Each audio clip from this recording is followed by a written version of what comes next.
In the glittering towers of Victoria Island, Lagos, where wealth flowed like the Niger River and ambition burned hotter than the equatorial sun, Kofi Asante sat motionless in his wheelchair, listening to the woman he loved plan his murder. The evening shadows stretched across his penthouse's marble floors as Adaora's voice drifted from the adjacent room, her words slicing through his heart like a machete through sugar cane. "Don't worry, baby," she whispered into her phone, her tone dripping with cruel satisfaction. "The fool can't even feel his own legs anymore. He just sits there all day like a broken doll." 3 months of this elaborate deception had revealed more about human nature than Kofi's 32 years of life combined. From his position near the floor-to-ceiling windows, he watched Lagos's neon lights twinkle below, while his fiancée discussed his demise with the casual indifference of someone ordering breakfast. The irony wasn't lost on him. Here he was, one of Nigeria's youngest billionaires, more powerful in his supposed helplessness than he'd ever been while walking. But then, footsteps approached, and Adaora's voice transformed instantly into sickening sweetness. "Oh, darling, you're still by the window." Adaora appeared beside him, her perfectly manicured hand touching his shoulder with practiced affection. Behind her gentle smile lurked something predatory that made his skin crawl despite his inability to show it. "Let me get Asha to move you to bed. You must be exhausted." The transition was seamless, from plotting his death to playing the devoted caregiver in mere seconds. It was a performance worthy of Nollywood's finest actresses, except the stakes were his life and fortune. As she called for the housemaid, Kofi marveled at how completely he'd been fooled. For 2 years, he'd believed Adaora loved him for who he was beneath the wealth and success. Now he understood she'd been studying him like a general studies terrain before battle, learning his weaknesses, mapping his vulnerabilities, preparing for conquest. The realization that his money had made him a target rather than finding him love was more paralyzing than any spinal injury could ever be. But then came the sound of gentle footsteps, and everything changed. Asha Wanjiku entered with the quiet grace of morning mist over Mount Kenya, her presence immediately softening the room's tension. At 23, Asha possessed the kind of beauty that didn't announce itself with designer clothes or expensive makeup, but rather whispered through genuine kindness and eyes that had seen struggle without losing hope. Her hands, calloused from years of hard work, moved with careful precision as she approached his wheelchair. "Good evening, Mr. Asante," she said softly in her lilting Kenyan accent. "How are you feeling tonight?" There was no pity in her voice, no false cheerfulness that others used when speaking to him now. She addressed him as she always had, with respect and warmth that felt as natural as rainfall. Kofi had hired her just weeks before his accident, needing household help as his real estate empire expanded. She'd traveled from a small village outside Nairobi, working to support her widowed mother, who battled diabetes without proper medical care. What struck him most was how she never treated his condition as a tragedy or burden. While others spoke about him in whispers or avoided eye contact altogether, Asha continued sharing stories about her village, asking his opinions on books she was reading, discussing current events as if his mind remained as sharp as ever. "Asha, help him to his room," Adaora commanded, already turning away to answer another call. The dismissal was casual, thoughtless, the way one might address a piece of furniture. But Asha simply nodded, positioning herself behind his wheelchair with the same gentle efficiency she brought to everything. As they moved through the sprawling penthouse, past African art worth more than most people earned in lifetimes, Kofi found himself studying her reflection in the hallway mirrors. There was something profoundly peaceful about her presence, a quality that reminded him of his grandmother's weathered hands kneading dough in their small Ghanaian kitchen. "Would you like some tea before bed, sir?" she asked as they reached his bedroom. "I brought some chamomile from home. My mother always said it helps with healing." The offer was simple, genuine, free of ulterior motives. In his world of calculated friendships and strategic alliances, such unguarded kindness felt revolutionary. But then her phone buzzed with a message, and he caught a glimpse of worry crossing her features before she quickly tucked the device away. Everyone carried secrets in Lagos, even those who seemed most transparent. To understand how Kofi Asante, heir to nothing but dreams, had become trapped in his own elaborate deception, one must travel back to where it all began, a small farming village outside Accra, Ghana, where red earth meets endless sky and ambition is planted like seeds in the hearts of children who dare to imagine beyond their circumstances. Born to parents who died in a mining accident when he was 8, Kofi was raised by his grandmother, Nana Akosua, whose weathered hands taught him that character, like crops, grows strongest in difficult soil. Every morning before dawn, he helped her tend their small plot of cassava and plantain, learning lessons that would later save his life. "Kofi, my child," she would say while they worked, her voice carrying 70 years of wisdom. "Money will come and go like seasons. But character, that is what defines a man's true worth." She taught him that poverty shows you who you truly are, while wealth reveals who others really are. These words, spoken over morning fires and evening prayers, would echo in his mind decades later as he sat in a wheelchair worth more than his childhood home, discovering the devastating truth about human greed. By 16, Kofi had earned a scholarship to the University of Ghana, his grandmother's prayers, and his own determination opening doors that seemed permanently sealed to village boys. But education, he soon learned, was just the first step in a much longer journey. While classmates from wealthy families networked at expensive restaurants, Kofi studied in the library until closing time, understanding that brilliance would have to compensate for what connections could not provide.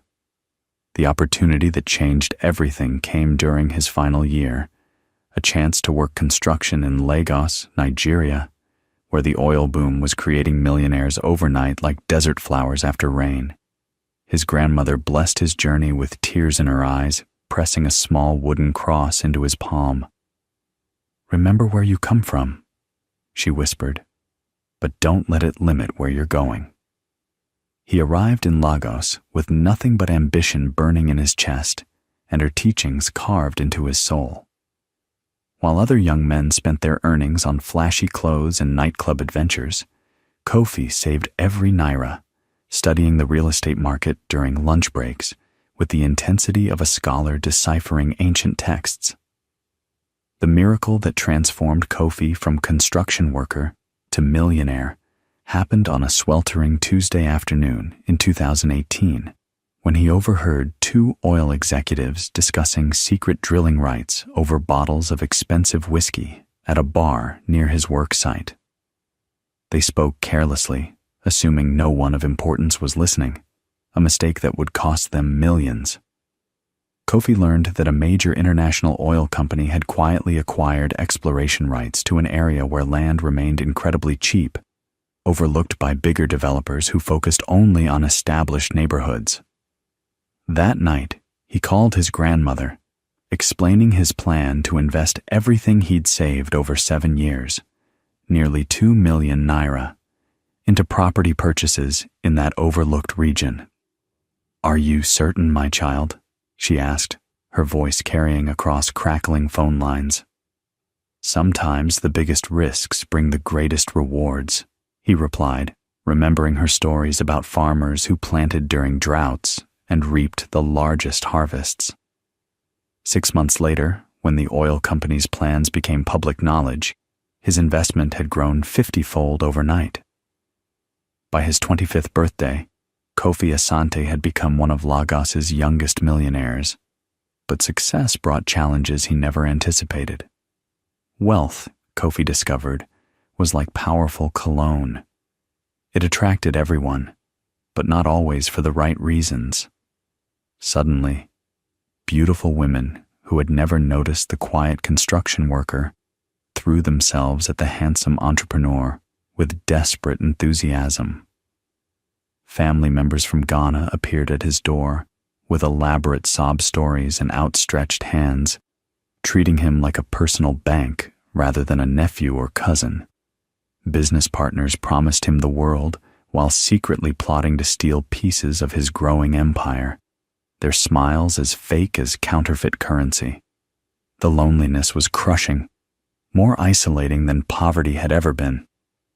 At least when he was poor, he knew who genuinely cared about him versus those who simply tolerated his presence. Now, surrounded by luxury and admirers, he felt more alone than ever. How could he distinguish between authentic affection and calculated manipulation when everyone had something to gain from his friendship? The question haunted him through sleepless nights in his new penthouse, where success felt more like a prison than freedom. But then, at a charity gala in 2023, he met Adaora Okolie, and for the first time since his transformation, hope bloomed in his chest like morning glory, reaching toward sunlight. Adaora moved through the charity gala, like royalty acknowledging subjects, her elegant bearing commanding attention without demanding it. As the daughter of a prominent Lagos banker, she possessed the kind of sophisticated beauty that graced magazine covers and embassy receptions. More importantly, she came from established wealth herself, or so it appeared, which meant she didn't need his money. Their first conversation unfolded over champagne and soft jazz, her intelligence matching her beauty as they discussed everything from African literature to economic policy. "You're different from other Nigerian businessmen," she told him, her dark eyes sparkling with what seemed like genuine interest. "Most men your age are so arrogant about their success, but you still have humility." For 2 magical years, their relationship blossomed like hibiscus in favorable weather.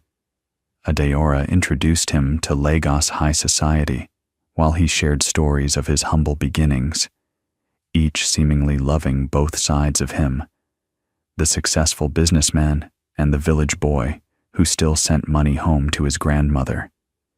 She attended his business functions with grace, supported his charitable endeavors with enthusiasm, and spoke of their future together with apparent joy. But love, like quicksand, can be beautiful on the surface while hiding dangers beneath.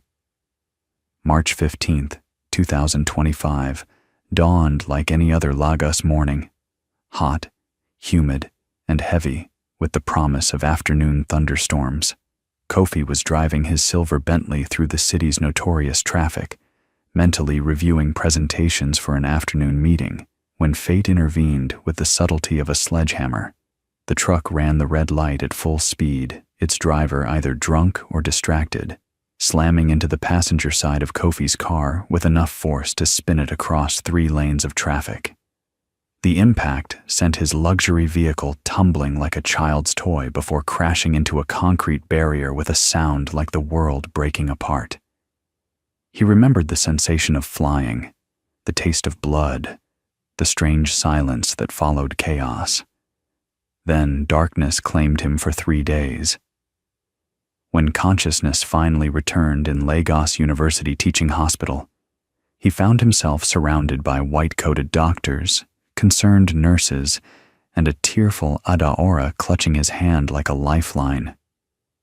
"Thank God you're awake," she whispered, her makeup smeared with what appeared to be genuine tears. but Dr. Okafor's grave expression suggested their relief might be premature. The news he delivered changed everything Kofi thought he knew about his future. "Mr. Asante," Dr. Okafor explained with the careful precision of someone delivering life-altering news, "the impact caused severe trauma to your spinal cord. Our tests indicate significant damage to your L1 and L2 vertebrae." The medical terminology felt like a foreign language, but the implications were crystal clear. Kofi tried to move his legs, straining with all his willpower, but they remained motionless beneath the hospital blanket. Panic flooded through him as he attempted to wiggle his toes, flex his ankles, feel anything below his waist. Nothing responded to his desperate commands. "Am I paralyzed?" he asked, though he already knew the answer from the doctor's expression. "Spinal injuries can be unpredictable," Dr. Okafor replied diplomatically. "Some patients recover partial movement over time, while others—" He left the sentence unfinished, but its meaning hung in the air like smoke. Adaora squeezed his hand tighter, murmuring promises about standing by him no matter what, but her words felt distant and hollow. All he could think about was his grandmother's voice telling him that life's greatest challenges often came disguised as insurmountable obstacles. But then, 3 weeks into his hospital stay, something miraculous occurred that would change the course of everything. Late one night, alone in his private room while Adaora slept in a nearby chair, Kofi felt a strange tingling sensation in his right foot, like electricity awakening dormant circuits. Barely daring to breathe, he concentrated all his energy on moving his toes. Slowly, incredibly, they flexed. Over the next several hours, feeling gradually returned to both legs like morning light creeping across a darkened landscape. By dawn, he could move both feet and bend his knees, though significant weakness remained throughout his lower body. When Dr. Okafor arrived for morning rounds, his amazement was genuine and profound. "This is extraordinary," the neurologist admitted, studying new test results with wonder. "We've documented cases of spinal cord regeneration, but never this extensive or rapid. You should be walking normally within months." But as Kofi processed this incredible news, he overheard 2 nurses gossiping outside his door about something that made his blood freeze. Their whispered conversation revealed a truth more shocking than any medical miracle. His recovery might be the worst thing that could happen to him. The words they spoke changed everything he thought he knew about the woman sleeping beside his bed. "Did you see how his fiancée was acting yesterday when she thought he was unconscious?" one nurse whispered to another just outside his door. "On the phone with some man, talking about how convenient it would be if he never walked again." Their voices carried clearly through the thin hospital walls as they continued their gossip. "I heard her say something about power of attorney and inheritance. Made my skin crawl, honestly." The conversation faded as they moved down the corridor, but their words echoed in Kofi's mind like thunder rolling across mountains.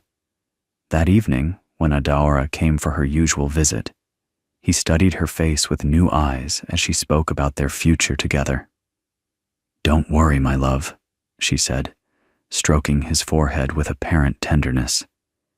"Even if you never walk again, I'll take care of you forever." That's what wives do. We stand by our husbands through sickness and health. But her eyes told a different story entirely. In them, he saw not love or devotion, but cold calculation, the look of someone planning something terrible while wearing a mask of caring. That night, alone with his thoughts and newfound mobility, Kofi made a decision that would test everything he thought he knew about human nature. Instead of revealing his miraculous recovery, Kofi chose to remain silent, pretending his paralysis continued while secretly planning the most important investigation of his life. His grandmother's words echoed in his memory like ancient wisdom. Wealth shows you who others truly are. It was time to discover exactly who Adaora, and everyone else in his circle, really was beneath their carefully constructed facades. The deception required enormous discipline and careful planning. He practiced subtle movements that suggested complete paralysis while secretly exercising his legs during private moments. Physical therapists worked with his unresponsive limbs while he fought every instinct to demonstrate his returning strength. Most challenging was controlling his facial expressions when Adaora revealed her true nature through careless words and cruel actions. Over the following weeks, as he maintained his elaborate charade, the mask began slipping from everyone around him. People spoke more freely in the presence of someone they believed was helpless, revealing thoughts and intentions they would never express to a healthy, powerful man. What he discovered about human greed and cruelty would have broken a weaker spirit, but it also revealed something beautiful that he'd almost overlooked entirely. 6 weeks after returning home from the hospital, Kofi's penthouse had been transformed into an accessible paradise that cost nearly £1 million naira. Ramps installed, doorways widened, bathrooms redesigned, all for a man who could walk perfectly well. But the financial cost paled compared to the emotional education he was receiving about the people closest to him. Each morning, Asha arrived with gentle efficiency, helping him with tasks he could easily perform himself while treating him with the same respect she'd always shown. Her kindness never felt performative or calculated. It flowed naturally like water finding its level. "How did you sleep, Mr. Asante?" she would ask while preparing his breakfast, genuinely listening to his response, rather than simply going through motions. She shared stories about her village while helping him eat, described books she was reading during breaks, asked his opinions about current events, as if his mind remained as sharp as ever. In a world where everyone else treated him as either a tragic figure or a financial opportunity, Asha continued seeing him as simply human. But it was the phone call he overheard late one night that revealed the true depth of her character and made him realize what real goodness looked like. Unable to sleep, Kofi had wheeled himself toward the kitchen for water when he heard Asha's voice coming from her small quarters near the servants' entrance. She was video calling someone on her phone, speaking in rapid Swahili through obvious tears. Though he didn't understand every word, the emotion in her voice was universal. Desperation mixed with love and determination. Later, he would learn she was speaking to her mother about mounting medical bills for diabetes treatment, promising to find money for insulin while refusing to ask him for financial help. "Mr. Asante has his own problems," she said in English during part of the conversation. "He's suffering so much already. I could never burden him with my troubles." The contrast was devastating. Here was a young woman struggling to save her mother's life, working for him with genuine care and compassion, while his own fiancée plotted his death for financial gain. Asha's integrity shone like starlight in the darkness of his situation, reminding him that authentic goodness still existed in a world that often seemed consumed by greed. But her problems also gave him an idea about how to test everyone's true motivations while helping someone who truly deserved it. But then came the morning that shattered any remaining illusions about Adaora's character. She swept into his bedroom wearing a designer dress that cost more than most Nigerians earned annually, her heels clicking against marble floors like a countdown to disaster. After dismissing Asha with a casual wave, she pulled up a chair beside his wheelchair, her smile bright, but her eyes cold as winter mornings. "I've been thinking about our wedding plans," she began, her voice carrying false sweetness. "Maybe we should postpone indefinitely. I mean, given your condition." The suggestion was delivered with practiced sympathy, but Kofi heard the calculation behind every word. She wanted access to his money without the commitment of marriage, power without responsibility, control without consequences. "But you said you wanted to take care of me forever," he replied, maintaining his role as the confused, vulnerable patient. "Of course I do, baby," she responded quickly. "But think practically. A wedding is such a celebration, and you can't even—" She gestured vaguely at his motionless legs. "Maybe it's better to wait until you're stronger." Translation: she wanted power of attorney without the binding legal obligations of marriage. Her phone buzzed with a text from someone saved as cheaty heart emoji, and everything became even clearer. "Excuse me for a moment, darling," Adeora said, stepping onto the balcony to take a call. But she didn't go far enough, and through the sliding glass door, Kofi could hear every damning word of her conversation. "No, he can't suspect anything," she whispered to her secret lover. "He's completely helpless now." "Yes," the lawyer said, "once I have medical power of attorney, we can make all his financial decisions." "What do you mean? What if he recovers?" "The doctor said that's impossible." Her voice carried the casual cruelty of someone discussing livestock rather than the man she claimed to love. When she returned, her smile was brighter than ever, as if discussing his future exploitation had energized her spirits. "That was just my sister asking about you," she lied effortlessly. "Everyone's so concerned about your recovery." Over the following days, a pattern emerged that made Kofi's stomach turn with revulsion. During daylight hours, when nurses or housekeepers were present, Adeora performed the role of devoted fiancée with Oscar-worthy skill. But in private moments, her mask slipped completely, revealing a creature capable of casual cruelty that would have shocked even his enemies.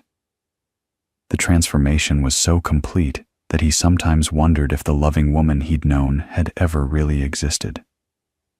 The cruelty began small, making jokes about his condition, complaining about how boring he'd become, expressing frustration that he couldn't attend social events that would advance her own status in Lagos society.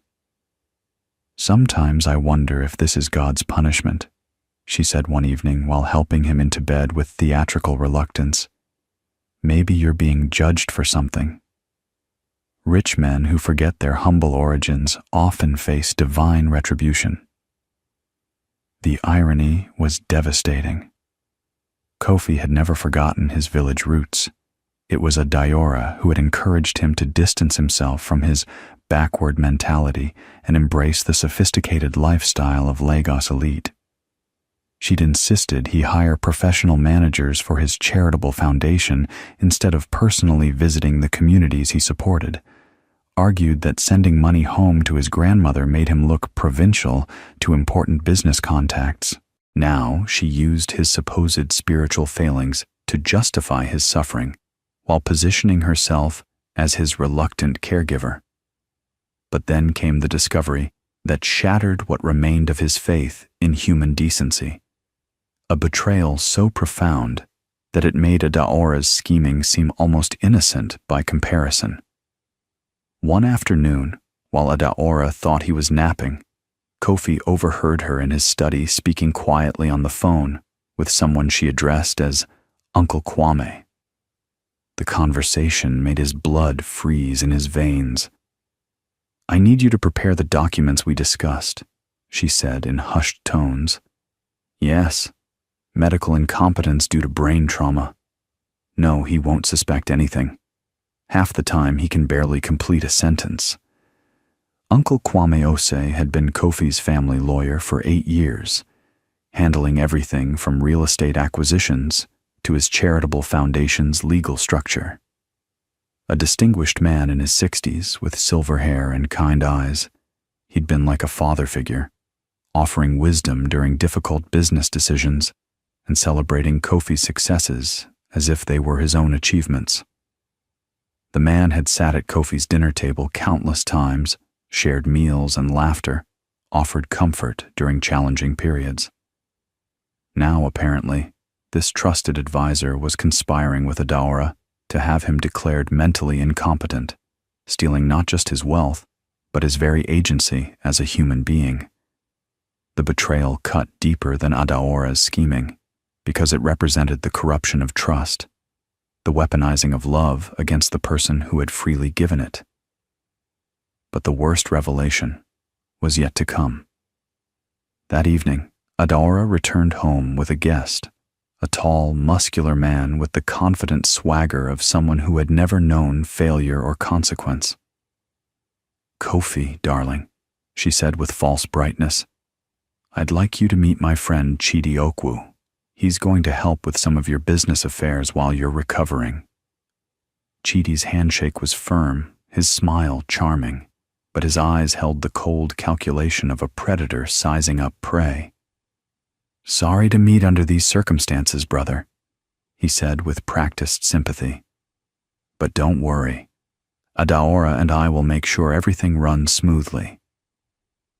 The possessive way he looked at both Adaora and the apartment made Kofi's skin crawl, but he maintained his helpless facade while studying this new player in the elaborate game being played with his life. Over the following week, Chidi became a regular presence, arriving in expensive suits with briefcases full of documents requiring Kofi's signature for various urgent business matters. Each paper he signed transferred a little more control to people who wished him harm. But then came the night when Kofi witnessed something that crystallized his understanding of just how much danger he was truly in. Unable to sleep due to the weight of mounting revelations, Kofi had wheeled himself quietly toward the kitchen for water, when voices from the living room made him freeze behind a marble pillar. Peering carefully around the corner, he saw Adaora and Chidi locked in a passionate embrace on his own sofa, their hands exploring each other with the familiarity of longtime lovers. "Soon, baby?" Adaora whispered between kisses that should have been his. "Once the incompetence hearing is approved, everything will be ours. The offshore accounts, the real estate portfolio, the entire fortune." Chidi's response was muffled against her neck, but his next words were crystal clear. "What about him? Won't he become suspicious?" Adaora pulled back slightly, her beautiful face twisted into something ugly and cold. "Accidents happen to disabled people all the time," she replied with casual indifference, "especially ones who can't protect themselves. A fall down the stairs, choking on food, medication errors. So many possibilities." The way she discussed his murder, as casually as planning a dinner menu, sent chills through Kofi's entire body. These weren't empty threats or momentary fantasies. They were concrete plans being made by people who saw him as nothing more than an obstacle to their desires. As Kofi quietly wheeled back to his bedroom, his mind reeling from what he'd witnessed, he passed Asha's small quarters near the kitchen and saw her door slightly ajar. She sat on her narrow bed, video calling someone on her phone, tears streaming down her face as she spoke in Swahili. Though he couldn't understand most words, her distress was unmistakable. "Yes, Mama, I know the medical bills are high," she said, switching to English. "But I promise I'll find a way to pay for your insulin. Mr. Asante pays me well, and he's a good man, even though he's suffering so much." She wiped her eyes, trying to compose herself for her mother's sake. "No, Mama, I could never ask him for extra money. He has his own problems to deal with.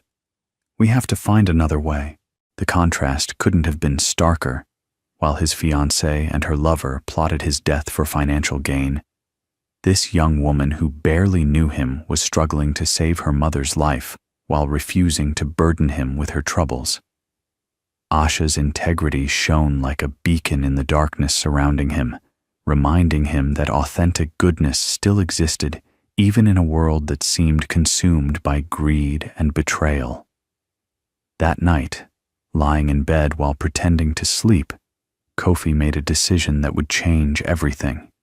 He would turn the tables on those who thought him powerless, but he needed help from the one person in his house he could trust. The question was whether Asha would believe him when he revealed the truth, or if she would think his supposed brain trauma had made him delusional. The next morning, he took the first step in what would become the most elaborate counter-deception of his life. "Asha," he said, when she brought his breakfast, making sure they were completely alone. "I need to tell you something important, but you must promise to keep it secret." Her eyes widened with concern. "Of course, Mr. Asante." "What is it?" Taking a deep breath, he moved his foot deliberately beneath the blanket. Her gasp was audible as she realized what she was seeing. "You can move?" she whispered in amazement. "Not just move," he replied quietly, slowly flexing both legs. "I've been able to walk for months, but I've been pretending to be paralyzed to discover who I can really trust." The explanation took nearly an hour, during which Asha's expressions changed from shock to understanding to determination. When he finished, she sat quietly for a long moment before speaking words that would seal their partnership. "What do you need me to do?" Asha asked simply, her voice steady, despite the magnitude of what he'd revealed. Her immediate acceptance and willingness to help, without judgment or questions about his methods, confirmed what he'd begun to suspect about her character. Over the following weeks, she became his secret ally in gathering evidence against the conspirators. She discreetly photographed documents left carelessly around the apartment, recorded conversations when possible, and observed the behavior of everyone who visited. Her position as household staff made her nearly invisible to Adaora and her accomplices, who spoke freely in front of someone they considered beneath notice. Ms. Adaora was on the phone again today. She would report during their private moments. Something about moving money to accounts in Switzerland. Each piece of evidence built a clearer picture of the elaborate scheme to steal his fortune and potentially end his life. But as weeks passed, something unexpected began developing between Kofi and his unlikely partner in deception. Their shared secret created an intimacy that grew deeper with each whispered conversation and meaningful glance across crowded rooms. He found himself looking forward to their brief moments alone, cherishing her gentle laughter and wise observations about the world around them. 3 weeks later, the who's who of Lagos society gathered in the opulent ballroom of the 4 Points Hotel for what was billed as Kofi Asante's recovery celebration, an engagement party that Adaora had insisted on hosting despite his condition. Crystal chandeliers cast rainbow reflections across marble floors as Nigeria's business elite, politicians, and socialites mingled beneath towering arrangements of white orchids and roses. The irony wasn't lost on Kofi that his own money was funding a party designed to celebrate his eventual demise. From his wheelchair positioned near the head table, he observed the elaborate theater unfolding around him. Adaora floated through the crowd in a stunning gold evening gown, accepting congratulations and sympathy in equal measure. "Oh, you're so brave," he heard her tell Mrs. Adebayo, wife of the Lagos state governor. "Supporting Kofi through this difficult time has been my greatest honor. Love means standing by someone when they need you most." The performance was flawless, worthy of international acclaim. To everyone watching, she appeared to be the perfect devoted fiancée, sacrificing her own happiness to care for her disabled partner. Several guests praised Kofi for finding such a wonderful woman, their words like salt in wounds they couldn't see. But then, as the evening's program began, the true purpose of the gathering became clear with devastating precision. Uncle Kwame Ose took the microphone, his distinguished presence commanding the room's complete attention. "Ladies and gentlemen," he announced with practiced gravitas, "we're here tonight to celebrate not just love, but also the remarkable strength of the human spirit in the face of adversity." The crowd murmured appreciatively as he launched into a speech about Kofi's business acumen and charitable works, but Kofi noticed how the lawyer's eyes kept drifting to Adaora, sharing subtle nods and meaningful glances. "However," Uncle Kwame continued, his tone growing more serious, "recent events have required us to make some difficult decisions about the future of Mr. Asante's business empire." Here it comes, Kofi thought, his muscles tensing despite his motionless appearance. Due to the extensive nature of his injuries and following comprehensive medical evaluations, the lawyer continued with false solemnity, it has become necessary to ensure that Kofi's affairs are managed by someone with the legal authority and intimate knowledge of his wishes. The implication was crystal clear. They were claiming he lacked the mental capacity to make his own decisions, setting the stage for a complete takeover of his life and fortune. Uncle Kwame gestured toward Adora, who rose from her seat with what appeared to be reluctant grace, her expression perfectly calibrated to suggest humble acceptance of a heavy burden. "Therefore, effective immediately," he announced to the gathered crowd, "Ms. Adaora Okolie will assume power of attorney over all of Mr. Asante's business and personal affairs. This decision has been made in consultation with his medical team and represents what we believe to be his own wishes, were he able to express them clearly." The applause that followed felt like nails on a chalkboard, 300 of Lagos's most influential people celebrating what they believed was a touching act of devotion, but was actually the legalization of theft and potential murder. But then, just as Adaora approached the microphone to make her acceptance speech, a commotion erupted near the ballroom entrance that would change everything. Kofi turned to see Asha pushing through the crowd, her face flushed with urgency and something that looked like righteous anger. She wasn't supposed to be here. Staff members didn't attend social functions of this caliber. But somehow, she'd managed to slip past security, and the expression on her face suggested she had something important to say. "Mr. Asante?" Asha whispered urgently as she reached his wheelchair, her voice cutting through the crowd's chatter. "I need to tell you something important. I found papers in Ms. Adaora's room, documents about offshore accounts and property transfers." Her presence at the elegant gathering was so unexpected that conversations began stopping around them, guests craning their necks to see what was happening. "What is that girl doing here?" Adaora's voice cut sharply across the ballroom as she spotted Asha, her carefully maintained composure cracking for the first time all evening. "Security, please escort the help back where she belongs. This is a private function." But Kofi had heard enough. 3 months of careful planning and evidence gathering had led to this moment. All the pieces were in place, all the players were present, and all the proof he needed was documented and ready. It was time to reveal the truth in the most dramatic way possible, ensuring that everyone who had come to celebrate his downfall would instead witness justice being served with the kind of spectacle that Lagos society would never forget.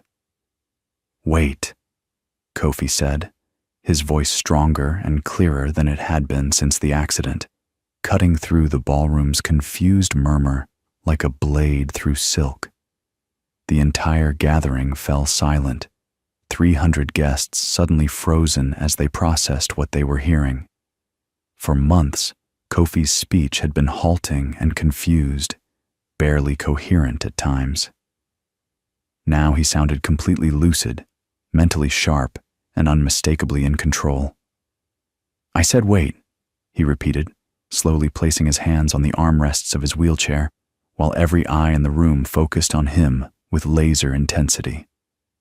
Adaora's face went pale as realization dawned. Uncle Kwame dropped his champagne glass with a crystal crash that echoed through the silence, and somewhere near the bar, Chidi began looking frantically for the nearest exit. And then, in front of 300 of Lagos's most influential people, Kofi Asante stood up. The transformation was so dramatic, so impossible given what everyone believed about his condition, that several guests began applauding spontaneously, thinking they were witnessing a miraculous recovery. But the expressions on Adaora's, Uncle Kwame's, and Chidi's faces told a completely different story. One of shock, terror, and the dawning realization that their carefully orchestrated plans were crumbling like sandcastles before an incoming tide. Kofi took one steady step, then another, walking with confident grace toward the microphone that had just been used to steal his life. The crowd's applause grew uncertain, then died away entirely as they began to understand that something far more complex than a medical miracle was unfolding before their eyes. "Ladies and gentlemen," Kofi said, his voice carrying clearly through the sound system with the authority of a man reclaiming his power. "I want to thank you all for coming tonight to witness what you believed was a celebration of love and devotion. But I'm afraid this gathering isn't quite what it appears to be." He gestured toward a side door with theatrical precision, and suddenly the ballroom filled with an unexpected group of guests, uniformed police officers led by Detective Inspector Funmi Adebayo of the Lagos State Police Financial Crimes Unit, their presence transforming the elegant social gathering into something that resembled a crime scene. "You see," Kofi continued with calm satisfaction, "for the past 3 months, I have been conducting an undercover investigation into financial fraud, conspiracy to commit theft, and attempted murder. Thanks to the evidence gathered during this time, including recorded conversations, forged documents, and witness testimony, we now have everything needed to ensure that justice is served." The ballroom erupted in chaos as guests pulled out their phones, some recording the drama, while others frantically called friends and family to share the incredible scene unfolding before them. This was the kind of scandal that would dominate Lagos society conversations for years to come. Adaora tried to run, her designer heels clicking frantically against marble floors, but her path was blocked by uniformed officers who had positioned themselves strategically throughout the ballroom. "This is insane!" she screamed, her composure completely shattered, the elegant facade replaced by raw desperation. "He's having some kind of mental breakdown. Look at him. He's been paralyzed for months. Everyone here can testify to that." But Dr. Okafor's voice rang out from the crowd as the neurologist stepped forward, his presence lending medical authority to the extraordinary revelations. "Actually," he announced clearly, "Mr. Asante contacted me 6 weeks ago to reveal that he had regained full mobility within days of his accident. What followed was an elaborate and completely legal investigation into suspected criminal activity." The doctor's words hit the conspirators like physical blows, confirming their worst fears about how thoroughly they'd been outmaneuvered. Uncle Kwame pulled out his phone frantically, dialing numbers with shaking fingers, while sweat beaded on his distinguished forehead. "This is all a misunderstanding," he called out desperately to anyone who would listen. "Kofi, son, your brain injury is making you confused. Let me call Dr. Martins to help clarify the situation." But his escape attempt was about to be crushed with surgical precision. "Dr. Martins doesn't exist," Kofi replied with devastating calm, his words carrying across the silent ballroom like thunder rolling across mountains. "Just like the medical reports you've been forging, the competency evaluation you scheduled for next week, and the power of attorney documents that were never legally valid." Detective Inspector Adebayo stepped forward with a thick folder full of evidence, her professional demeanor adding weight to the unfolding drama. "Mr. Kwame Ose," she announced clearly, "you're under arrest for fraud, forgery, conspiracy to commit theft, and abuse of legal authority. You have the right to remain silent, though I suspect you'll want to cooperate fully, given the overwhelming evidence against you."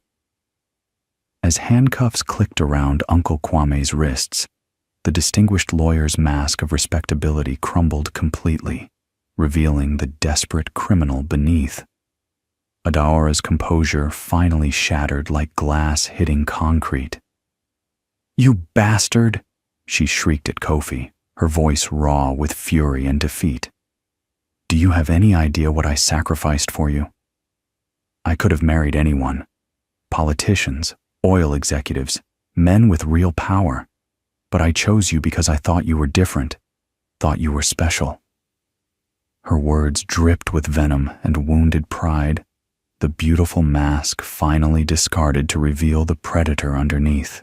"You're absolutely right," Kofi replied quietly, his voice carrying a sadness that was more devastating than anger could ever be. "I am different. I'm not the helpless fool you thought you could manipulate and murder for financial gain."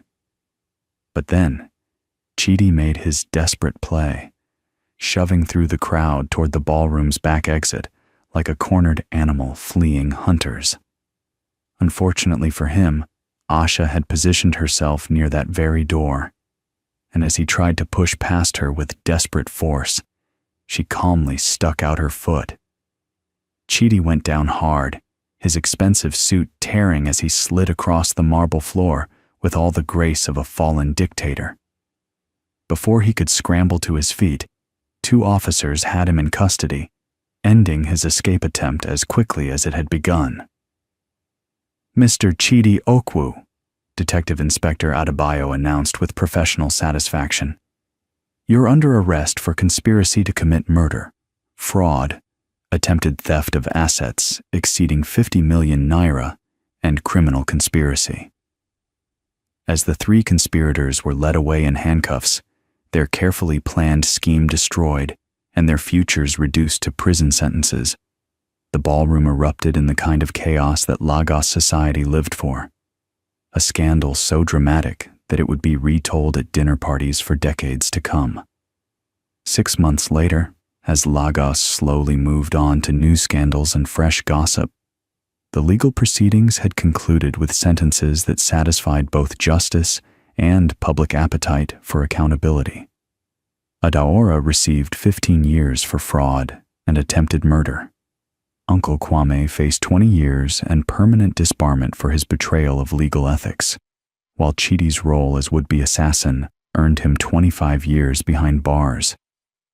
But the real transformation had been in Kofi himself, who discovered that true wealth wasn't measured in naira or real estate holdings, but in the quality of people who chose to stand beside you when the world seemed darkest. On a quiet Sunday morning, he found Asha tending her small herb garden on the penthouse balcony, cilantro and mint growing in neat rows like hope taking root in unexpected places. "Your mother's treatment is going well?" he asked, settling beside her in the morning sunshine. Her smile lit up like sunrise over Mount Kenya. "She's doing wonderfully, thanks to the anonymous donor who covered all her medical expenses," she replied, though they both knew the donor's identity perfectly well. As they sat together watching Lagos wake up below them, Kofi reflected on his grandmother's wisdom about wealth revealing people's true nature. It had shown him Adaora's greed, Uncle Kwame's corruption, and Chidi's violence. But it had also revealed Asha's genuine kindness, proving that sometimes the greatest treasures come not from what you accumulate, but from recognizing the authentic love that finds you when you need it most.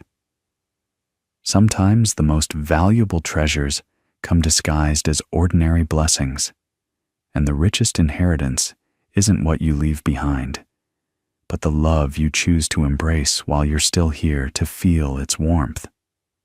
If this story of care, love, deception, betrayal, and redemption touched your heart, please share it with someone who needs to remember that true love still exists in our complicated world. Subscribe for more stories that celebrate the triumph of authentic hearts over false ambitions. And remember, sometimes you have to lose everything to discover what was always worth keeping.